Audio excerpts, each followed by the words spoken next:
I want to get to the Dayton Raiola situation here because I was thinking all days. They were pretty wrong about Minnesota. They were also wrong about UCLA. Right? Yeah. Amazing, Daniel. I would kind of agree that there's no bad wins. I also don't think there's good losses. Like, this has been my thing with the SEC, right? I don't care about your good losses. Like, get over it. You lost. That's why we play games. It's over, right? That's why if you want to tell me Miami has to be in over Notre Dame if you're picking one of the two, all right. They played. Same thing with A&M. Like, they played, right? No good losses. Doesn't matter. Losses are losses. I agree. Let's get to Dayton, though, because I spent a lot of time thinking last night because I'm trying to figure out the plausible reasons for the decommitment, right? I'm spent 12 years as a financial investigator. Sometimes I like to lay out the options and see the most likely outcome, right? So here's where I landed on Dayton decommitting from Nebraska. I think there's three main options. Number one, didn't see a clear path toward playing time at Nebraska. You've got Dylan and then TJ and then Trey Taylor. That's an uphill battle for anybody. Didn't see a clear path to playing time for Nebraska. I think that's a very plausible explanation for the decommitment. Number two, wanted to forge his own path. Didn't want to follow in the footsteps of number one prospect Big Brother. Maybe didn't want to have to live up to the family name and the mystique. Maybe just didn't want everything that had to do with being a Raiola in Nebraska. That's option number two. Number three, and this is where we get in the weeds a little bit and we'll have to parse through. Maybe he or his family or people around him, coaches, I don't know, whoever, haven't necessarily loved how Dylan's first 2 years went at Nebraska. And so they're looking at other options. That would seem to be the option that a lot of people that have talked to me think, that this is a harbinger of something that's happening with Dylan. That seemed to be a very popular theory online. So I included that one as well as a plausible theory. All right, so what's the first one again? Just didn't see a clear path to playing time. That to me is the simplest explanation. So, but if that's the case, then what's changed? I mean, so the thing that would have changed is they saw TJ in real game action against power conference opponents, and they're like, he's maybe further ahead than we thought. So not even anything to do with Trey, just TJ's development. Yeah. Okay. Because if you were in here before Trey, I think you think, hey, I've got a shot to get ahead of him once I'm in the program, and then he has to wait on me. But if you think you're behind TJ and you know Trey's coming on, then that looks a little bit more murky on my path to playing time. Okay, give me two. Number two is he wants to forge his own path. Doesn't want everything that has to do with being attached to being with his family in the state of Nebraska. And then number three is something to do with Dylan's time here has led him to not want to be here. So that, yeah, I don't know. I could see on the heels of what I said yesterday, I do think there's something about the whole going into the Glenn Thomas thing. Sure. And that's kind of part of my thinking on the last one. No, so I'm sure I'm contributing to your delinquency. Absolutely. There. Yeah. It just didn't seem to fit. So here's who I thought he was talking to in the moment. Okay. I thought he was talking to TJ telling him he should stay. See, but I told you I never thought that. You didn't. Right. And you told me that real time. Yeah. But that's where immediately where my mind went, because I thought he was so real time. Full disclosure, I thought he's saying anybody that wants to play quarterback here, you'll get coached up.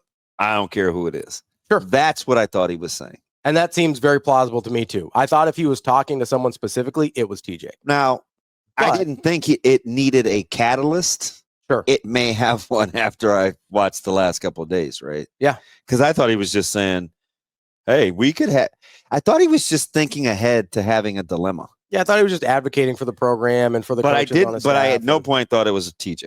Okay. I just thought he was kind of advocating in case, because he never likes to get caught with like off guard. Yeah. Yeah. So he's like, okay, if something's brewing, then I want to be out ahead of this. Just if you want to be a good quarterback, come here. Mm-hmm. That's what okay. That's kind of changed a little. Sure. But I went into that yesterday. So I think in light of the Dayton situation. Do you think, was that plausible? Yes, I do. Okay. Like now I think it was plausible that he was just in general talking to people that want to come play quarterback in Nebraska or were considering it. I also think it's plausible that he's talking to someone specific or trying to make a specific point. At the time, I thought if he was trying to make a specific point, it was to TJ. Mm-hmm. Now, if option number 3 for Dayton decommitting is accurate, because now I have to start stacking my plausible theories together, right? Mm-hmm. If option number 3, which is he hasn't loved the way Dylan's first 2 years have gone, or from watching from afar, then maybe that's the catalyst for this conversation about Glenn Thomas. And maybe he is talking to Dylan. Maybe saying, if you want to get better as a quarterback, because what did you say yesterday about who Dylan was coming in as a prospect? Not a finished product. So right? I think that's important. Yes, and I agree. Because I think we thought, the Raiolas thought he was something different or the same as what the fan base thought.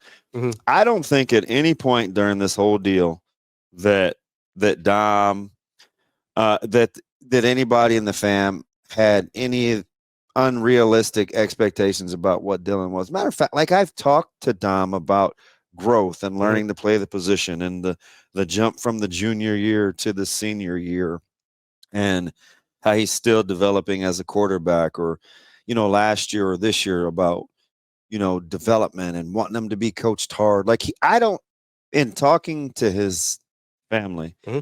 I never got the sense that there were these illusions of grant. It's like, that they thought that he was further along than he was. Yeah. Right? At no point did I ever think that they thought that. Is it plausible that they now think he's not as far along as he should be? I don't know. I think, because to me that would be the catalyst for the Glenn Thomas conversation if that's who they were talking to. I get it. Right. I mean, short of asking him though, right. I don't know. But this is just speculation. Like But I think it would be very, very hard, and I can't predict what they thought the timeline would be. Sure. But it would be very hard for me to think, if I'm stepping back from this deal, mm-hmm. and I look at Dylan when he got there, and now to think he's not a better quarterback.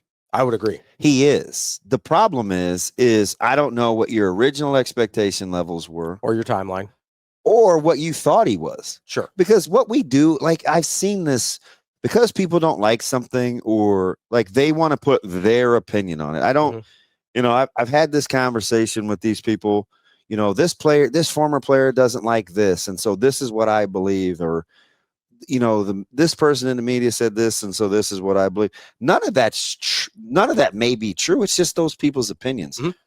So I'm not operating from that same starting point or that same continuum. Right. I'm just looking at what a guy got here, what I think his dad's expectation levels were, because it's no different than what I would.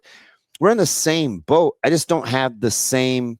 It'd be a lot harder for me if he was a 5-star safety coming out of Omaha, right? Yeah, absolutely. See, I can afford to be patient because I don't have to deal with the expectation levels and the day-to-day critiquing. Now, that day is going to come. And the savior complex and the whole thing. Yeah. But that was something that they never put on themselves. Yeah, that was outside. So, and I'm also not going to begrudge anybody for capitalizing on marketing either. Yeah. Right. So if we're tying marketing and the mystique and everything to what we think of him as a person, I think we're selling it short. Yeah, I would agree. I think there's a lot in there in terms of what expectations and timeline are a huge part of if option number 3 is the catalyst here, right? Yeah. Because without knowing that, it's hard to determine what would have changed or what would be the turning point. I have a theory based on timelines here, and we can talk about that in a minute, and we can ask Michael Bruns about it. And I think that would have to point to TJ's first start at the UCLA game. Oh. Maybe. Like if I'm trying to lay this out and be like, okay, what's changed from here to there to timelines to whatever, I'd entertain that. that's where I would have to start.